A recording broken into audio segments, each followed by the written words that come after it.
और बात करते हैं माननीयों के सम्मेलन की। राजस्थान विधानसभा में आज अखिल भारतीय पीठासीन अधिकारियों के सम्मेलन का आगाज हुआ। यह सम्मेलन 2 दिन चलेगा। इसमें देश भर के विधानसभा और विधान परिषद स्पीकर्स भाग ले रहे हैं। सत्र के पहले दिन विधायिका के काम में न्यायपालिका के हस्तक्षेप पर चर्चा हुई।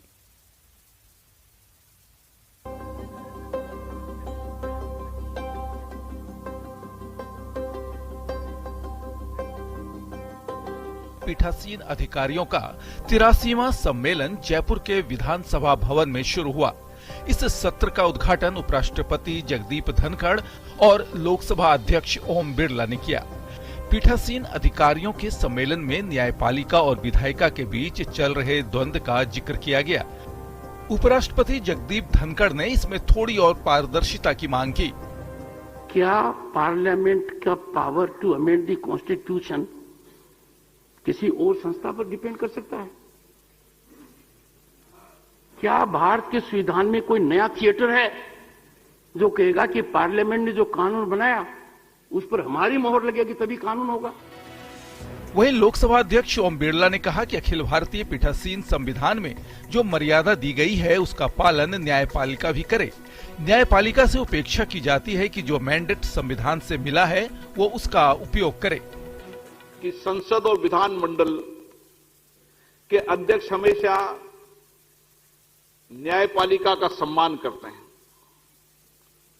उनके अधिकारों का, उनकी स्वतंत्रता का सम्मान करते हैं, लेकिन उसके साथ साथ हमारा यह भी मानना है कि संविधान में जो मर्यादा दी है उस मर्यादा का पालन न्यायपालिका भी करेगी। तो उद्घाटन सत्र में विधानसभा अध्यक्ष सीपी जोशी ने विधानमंडलों में वित्तीय स्वायत्तता देने की मांग उठाई और कहा कि कार्यपालिका और न्यायपालिका के साथ साथ विधायिका की भी महत्वपूर्ण भूमिका होती है। We are govern by executive dictatorship. Executive निर्णय करे, उसका स्क्रूटनी ढंग से विधानमंडल, विधानसभा और लोकसभा में नहीं हो तो इस देश में संसदीय लोकतंत्र में जिस तीव्र गति से हम विकास कर रहे हैं, उनकी नीतियां में कमी और खामी है, उसको हम ठीक ढंग से प्रतिपादित नहीं कर सकते। यहाँ भूमिका प्रतिपक्ष की होती है और सरकार की होती है और हम सब अकाउंटेबल है जनता के प्रति। इसलिए ये आज आवश्यक है कि इन संबंध में हम नए सिरे से चर्चा करें।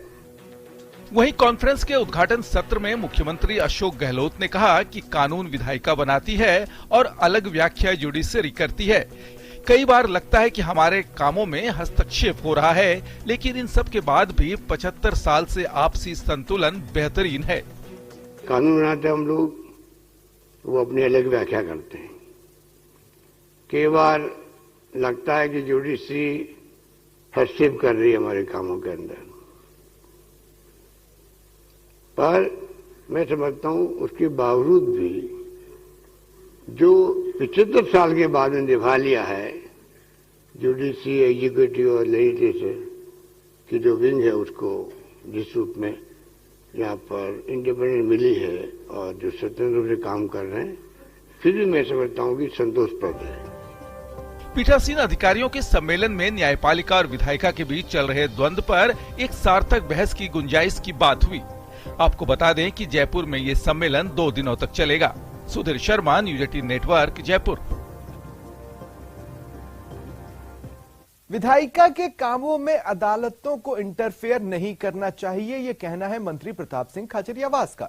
उन्होंने कहा विधायिका, कार्यपालिका और न्यायपालिका तीनों के अपने अपने अधिकार हैं। संसद में जो कानून बन गया वह सबसे बड़ा कानून है।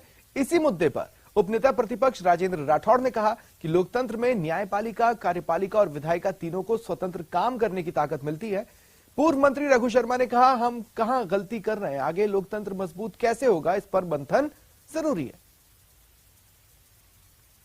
चाहिए, संविधान मजबूत रहना चाहिए और सबको मिलकर ये तय कर लेना चाहिए कि विधायिका विधानसभा और लोकसभा के कामों में कोर्ट इंटरफेयर नहीं कर सकता। इस बात से सब सहमत है और ये मानकर चलना आप, ये इस देश के लोकतंत्र की खूबसूरती यही है कि सबको अपनी बात कहने का हक है, लेकिन एक बड़ा फैसला अब होना चाहिए।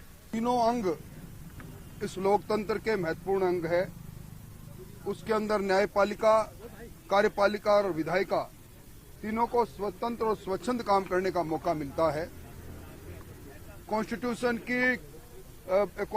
बेंच सुप्रीम कोर्ट ने एक निर्णय लिया था 8वें दशक के अंदर का बेसिक स्ट्रक्चर ऑफ कॉन्स्टिट्यूशन पर कोई अमेंडमेंट नहीं किया जा सकता। ये बात सही है कि कानून बनाने का अधिकार विधायिका को है, संसद को है, पर कानून की समीक्षा करने का अधिकार जब कानून का की पालना के अंदर किसी प्रकार का संशय उत्पन्न होता है तो उसकी समीक्षा करने का अधिकार न्यायपालिका को है। कहाँ हम गलती कर रहे हैं, लोकतंत्र आगे कैसे मजबूत चलेगा और सीमाएं जो सबकी तय है संविधान के अंदर उसका उल्लंघन नहीं हो, यही महत्वपूर्ण बात थी। और हम समझते हैं कि इस पे डिबेट होती रहे तो लोकतंत्र मजबूत रहेगा, संविधान की रक्षा हो सकेगी।